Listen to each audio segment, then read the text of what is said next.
Hi friends, welcome to government jobs portal. So మనకి ఈ వీడియోలోకి వెళ్లే ముందు జీజేపీ తెలుగు యాప్ని మీరు డౌన్లోడ్ చేసుకుంటే, ఆండ్రాయిడ్ ప్లే స్టోర్ నుంచి మీరు డౌన్లోడ్ చేసుకుంటే ఇందులో మనకి రీజనింగ్ మరియు అరిథమెటిక్ క్లాసెస్ ఉన్నాయండి.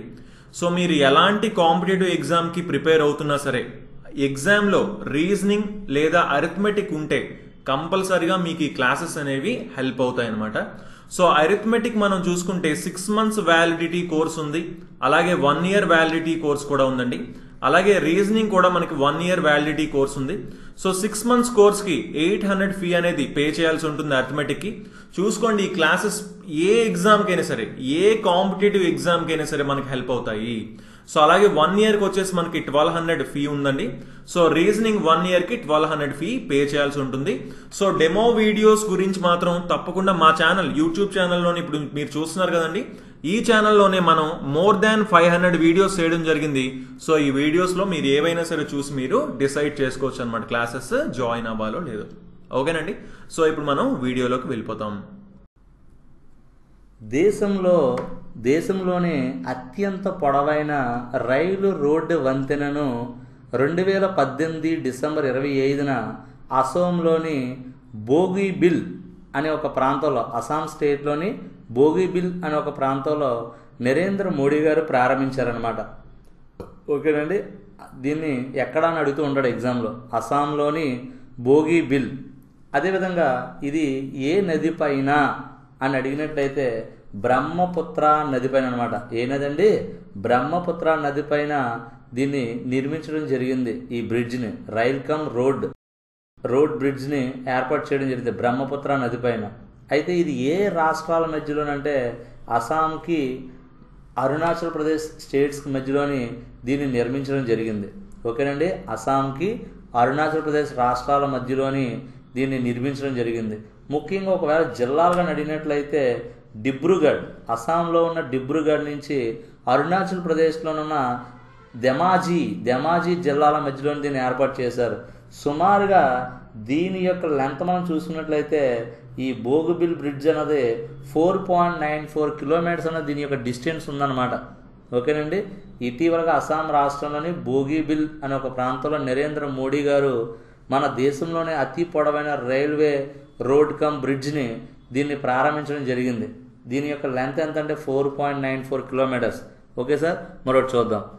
నెక్స్ట్ జిఎస్టీ అంటే గూడ్స్ సర్వీస్ ట్యాక్స్. ఈ జిఎస్టీ మండలి అంటే council.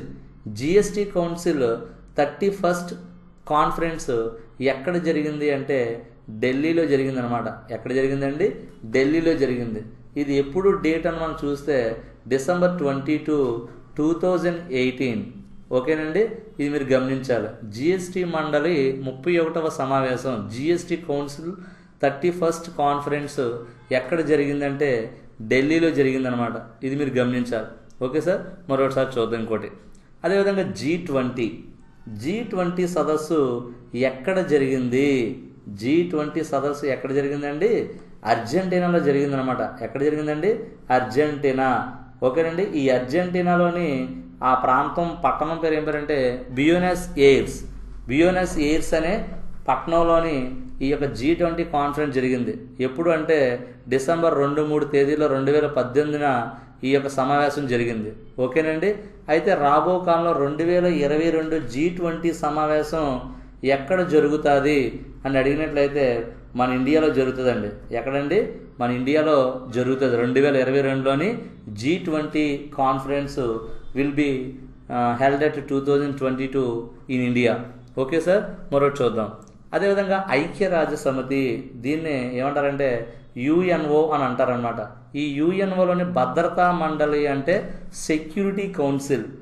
UNO security council conference ఎక్కడ జరిగింది అని అంటే న్యూయార్క్లో జరిగిందనమాట. ఎక్కడ జరిగిందండి?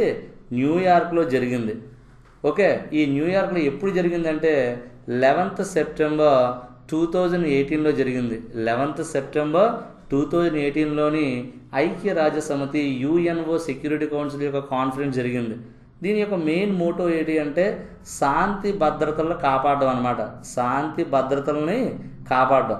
ఓకేనండి, ఈ సెక్యూరిటీ కౌన్సిల్లోని పర్మనెంట్ కంట్రీస్ అనేవి ఎన్ని ఉన్నాయంటే 5 కంట్రీస్ ఉన్నాయన్నమాట. ఎన్ని కంట్రీస్ ఉన్నాయండి? 5 కంట్రీస్ ఉన్నాయన్నమాట. ఈ 5 కంట్రీస్కి ఏంటి ఏ పవర్ ఉంది అని అడిగినట్లయితే ఎగ్జామ్ ఒకసారి అడిగాడు. వీటో పవర్ అనమాట. ఏ పవర్ అండి? Veto power. వీటో అధికారం అన్నది ఈ 5 దేశాలకు కూడా ఉన్నాయి. ప్రస్తుతం ఐక్యరాజ్య సమితి యుఎన్ఓలో సెక్యూరిటీ కౌన్సిల్లో నెంబర్ ఆఫ్ కంట్రీస్ ఎన్ని ఉన్నాయని ఎగ్జామ్లో అడిగినట్లయితే 15 కంట్రీస్ ఉన్నాయన్నమాట. ఎన్ని కంట్రీస్ ఉన్నాయండి? 15 కంట్రీస్ ఉన్నాయి. దీన్ని మీరు గమనించాలి. ఇందులోని 5 permanent countries, 10 non permanent countries అనేవి ఉన్నాయన్నమాట. ఇది మీరు గమనించాలి. ఓకే సార్, మరొకటి చూద్దాం. తెలంగాణ, ఆంధ్రప్రదేశ్ కొత్త హైకోర్టులని 2019 జనవరి 1న ఏర్పాటు చేశారనమాట. అయితే ప్రస్తుతం మన ఆంధ్రప్రదేశ్ యొక్క చీఫ్ జస్టిస్ ఎవరు చూస్తే ప్రవీణ్ కుమార్ గారు అనమాట. ఎవరండి? ఆంధ్రప్రదేశ్ చీఫ్ జస్టిస్ ఎవరంటే చాగరి ప్రవీణ్ కుమార్ గారు. ఓకేనండి. అదేవిధంగా తెలంగాణ హైకోర్టుకి చీఫ్ జస్టిస్ ఎవరు అంటే Radhakrishnan. Telangana chief justice of హైకోర్టుకి చీఫ్ జస్టిస్ ఎవరంటే రాధాకృష్ణన్. ఇది మీరు గమనించాలి. ఎప్పుడు ఏర్పాటు చేశారంటే 2019 జనవరి 1ని ఈ యొక్క కొత్త హైకోర్ట్స్ని ఏర్పాటు చేయడం జరిగింది. Okay sir. నెక్స్ట్, మానవ అభివృద్ధి సూచిక. దీన్ని హ్యూమన్ డెవలప్మెంట్ ఇండెక్స్ అని చేసి పిలుస్తూ ఉంటారు. మానవ అభివృద్ధి సూచికను ఏమని పిలుస్తారండి? హ్యూమన్ డెవలప్మెంట్ ఇండెక్స్ అంటారు. ఈ హ్యూమన్ డెవలప్మెంట్ ఇండెక్స్ 2018 ప్రకారంగా ఎన్నో స్థానంలో ఉంది ఇండియా అంటే 130వ స్థానంలో ఉంది. ఎన్నో స్థానంలో ఉందండి? 130వ స్థానంలో ఉందన్నమాట. అయితే 2013లో మనం గమనించినట్లయితే 136వ స్థానంలో ఉండేదన్నమాట. 2013 టైంలో చూస్తే మన భారతదేశం ఎన్నో స్థానంలో ఉండేదండి? 136వ స్థానంలో ఉండేది. అయితే ఇప్పుడు మనం చూసుకున్నట్లయితే ఒక 6 స్థానాలు ఎగబాకి 130 స్థానంలోని సురక్షితమైన స్థానంలో మనకు ఉందన్నమాట. అయితే అప్పుడు 2013లో చూస్తే హ్యూమన్ డెవలప్మెంట్ ఇండెక్స్లోని సుమారుగా 177 దేశాలు ఉండేవి. ఇప్పుడు సభ్య దేశాల సంఖ్య అనేది పెరిగింది. ప్రస్తుతం హ్యూమన్ డెవలప్మెంట్ ఇండెక్స్లోని 189 సభ్య దేశాలు ఉన్నాయన్నమాట. ఇందులోని ఫస్ట్ ప్రథమ స్థానంలో నిలిచిన 2018 హ్యూమన్ డెవలప్మెంట్ ఇండెక్స్లోని మొదటి స్థానంలో ఉన్న దేశం ఏంటంటే నార్వే. రెండో స్థానంలో ఉన్నది ఏంటంటే స్విట్జర్లాండ్. రెండో స్థానం ఏంటంటే స్విట్జర్లాండ్. మూడో స్థానం ఏంటంటే ఆస్ట్రేలియా. నాలుగో స్థానం ఏంటంటే ఐర్లాండ్. ఐదో స్థానం ఏంటంటే జర్మనీ. మరోసారి చూద్దామండి. మొదటి స్థానం నార్వే. ఓకేనండి. రెండో స్థానం ఏంటంటే స్విట్జర్లాండ్. మూడో స్థానం ఏంటంటే ఆస్ట్రేలియా. నాలుగో స్థానం ఏంటంటే ఐర్లాండ్. ఐదో స్థానం ఏంటంటే జర్మనీ. వీటిని మీరు గమనించాలి. మన భారతదేశ యొక్క స్థానం ఎంత అంటే 130వ స్థానం. అయితే ఈ హ్యూమన్ డెవలప్మెంట్ ఇండెక్స్ని ఎవరు ఫస్ట్గా దీన్ని ఏర్పాటు చేసి తయారు చేశారు అంటే అమర్త్య సేన్. ఈ హ్యూమన్ డెవలప్మెంట్ ఇండెక్స్ని ఎవరు దీన్ని ప్రిపేర్ చేయడానికి ఒక మెయిన్ వ్యక్తిగా మనం చెప్పుకుంటామంటే ఆయన పేరు డాక్టర్ అమర్త్య సేన్ గారి పేరు మనం చెప్పుకోవాలన్నమాట. Okay sir. అదేవిధంగా కొత్తగా ప్రధాన ఎన్నికల కమిషనర్ ఎవరు అంటే సునీల్ అరోరా. సునీల్ అరోరా అండి. New chief election commissioner Sunil Arora. Okay.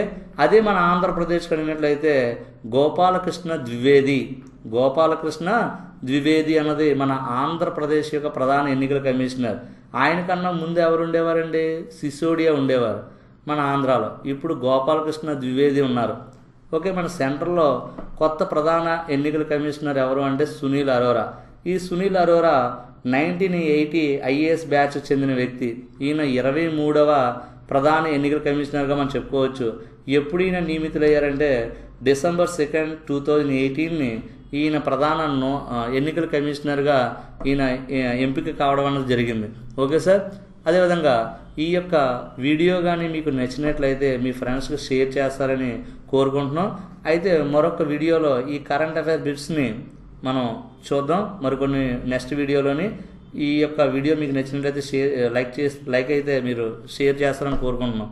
Okay sir. Thank you.